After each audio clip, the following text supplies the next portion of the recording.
Okay, so we know countries led by women had systematically and significantly better COVID-19 outcomes. These dynamic female leaders locked down earlier, which led to suffering half as many fatalities on average as countries led by men. So the relative early successes of leaders such as Germany's Angela Merkel, New Zealand's Jacinda Ardern, whom I absolutely have so much respect for, love how she brings all of her to every table. And then we've got Finland's Sanna Marin as well. And their successes are simply remarkable. The analysis of 194 countries published by the Center for Economic Policy Research and the World Economic Forum suggests the difference is real and may be explained by the proactive and coordinated policy responses adopted by these powerful female leaders. As we know, women are more collaborative than men, so perhaps that has a lot to do with their successes. So I'm not going to dive deeper into the reasons for their success, but I will say that the people and the leadership of these countries understood that investing in women is simply good business. The study dubbed the Global Leadership Forecast looked at demographic data from over 2,400 organizations in 54 countries. And the upshot was that companies that have at least 30% gender diversity overall and more than 20% at a senior level outperform their less diverse counterparts in key leadership and business outcomes. So for example, companies with greater gender diversity reported they are twice as likely to have their leaders work together, there's that collaboration again, to create new solutions and opportunities. They'll be 1.5 times more likely to work across an organization's silos and exhibit a growth culture, and 1.7 times more likely to have strong leadership. I mean, who doesn't want that? Who doesn't want that? So overall, the study revealed that gender diversity, yes, gender diversity, contributed to these companies being 1.4 times more likely to have sustained profitable growth. I don't know about you guys, but that excites me to no end. To innately and at a data level understand the impact that women have, not just on our communities, but on business as well. So last week, Citigroup, a multinational investment bank, named Jane Fraser as their new CEO. She's the first female chief executive officer on Wall Street. Can you guys believe that? She's the first female chief executive officer on Wall Street. So finally, Wall Street and Citi understands that investing in women is simply good business. The business case for funding female founders is simple. Female founders outperform their male counterparts.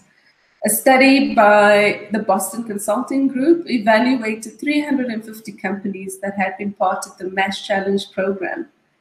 And the study revealed that for every dollar of investment raised, female-run startups generated 78 cents in revenue, whereas male-run startups generated only 31 cents. So I'm going to say it again, and it's not Anto saying it, it's BCG, right? So the study revealed that for every dollar of investment raised, female-run startups generated 78 cents in revenue, whereas male-run startups generated 31 cents. So yes, investing in women is simply good business. In August this year, women-owned Ghanaian tech startup and talent network Africa Foresight Group developed a platform offering access to the largest network of freelance management consultants on the continent. And they raised a seed funding round worth 11.2 million in the midst of a pandemic, people. Africa Foresight Group raised 11.2 million rand to expand their business.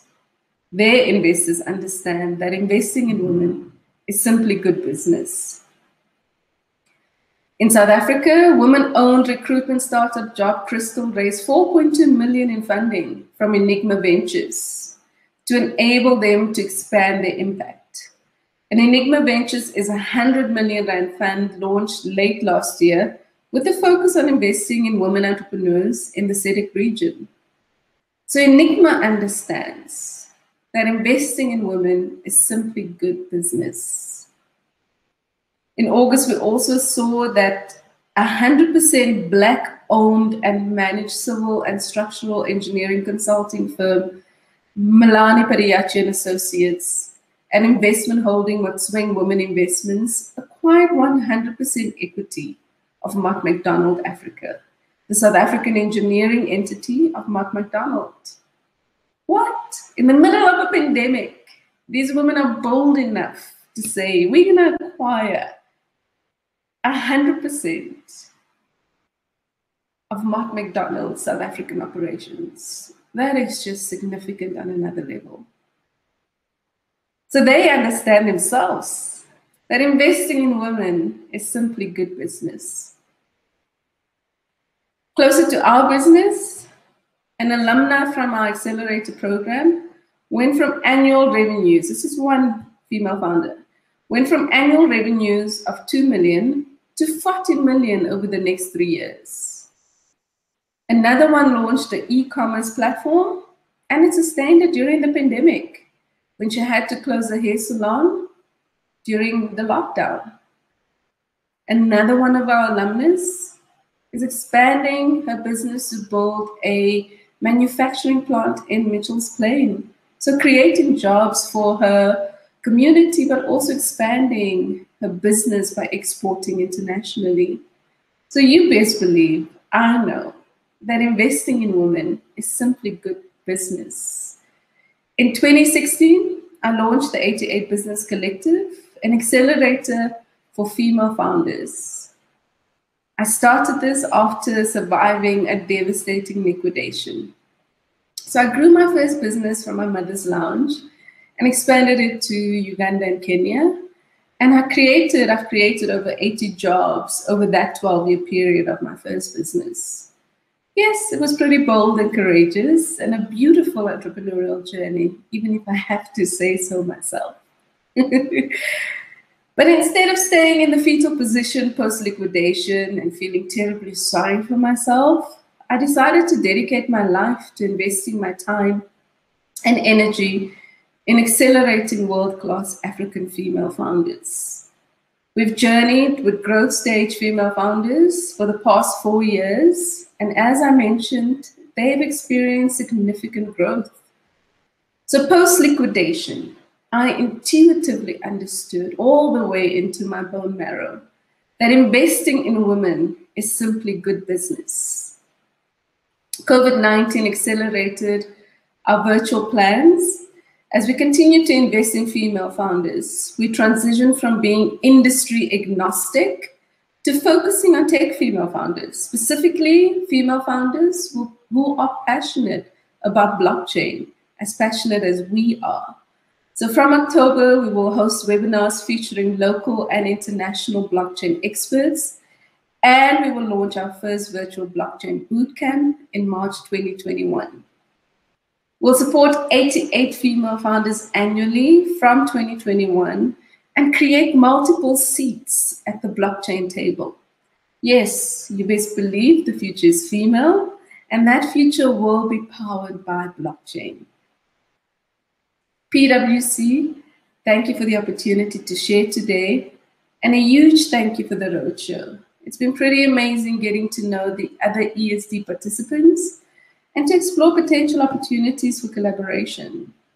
Thank you for your programmatic support extended to our female founders during our Accelerator program. It made such a difference to their businesses. So PwC, like us, you get that investing in women is simply good business. And that's the impact of COVID-19 on female founders. Thank you.